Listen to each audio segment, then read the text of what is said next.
Fast Abhinay కేసులో big twist నెలకొంది. అభినయ్ దర్శన్ లీలలు మొత్తం కూడా ఒక్కొక్కటిగా బయటపడుతున్నాయి. కట్టుకున్న భార్యను వేధించి ఆమె పేరు మీద భారీగా అప్పులు చేసి ఆ డబ్బుని తన సినిమాలకి తన విలాసాలకు ఖర్చు చేశారట అభినయ్.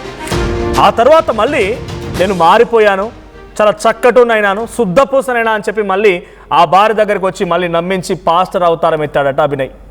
విజయనగరం, రాజమండ్రి, అనకాపల్లి ఈ ప్రాంతాల్లో దాంతోపాటుగా పాడేరు ఏజెన్సీ ప్రాంతాల్లో కూడా పాస్టర్గా కలరింగ్ ఇస్తూ కటింగ్ ఇస్తూ తిరుగుతూ ఉండేవాడు.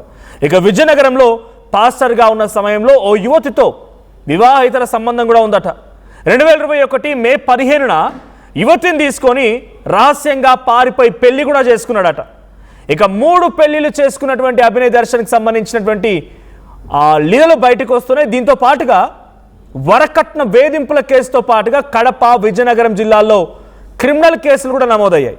ప్రస్తుతం భరోసా అనేటువంటి ఓ పొలిటికల్ పార్టీ పేరుతో మళ్ళీ చలామణి అవుతున్నాడు.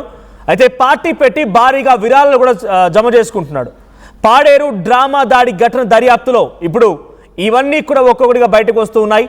సో ఒకటి కడప, విజయనగరం ఈ జిల్లాల్లో ఆయన పైన నమోదైనటువంటి క్రిమినల్ కేసులతో పాటుగా విజయనగరంలో ఒక వివాహేతర సంబంధం, ఆ ప్రాంతాల్లో వరకట్నపు వేధింపు కేసులు కూడా ఉన్నాయి. ముందుగా తను కట్టుకున్నటువంటి భార్యని నమ్మించి మోసగించి ఆ భార్య పేరు మీద అప్పులు చేసి ఒక కార్ తీసుకొని విలాసాలకి తర్వాత పిచ్చి వేషాలకి మొత్తానికి డబ్బు ఉపయోగించేవాడట.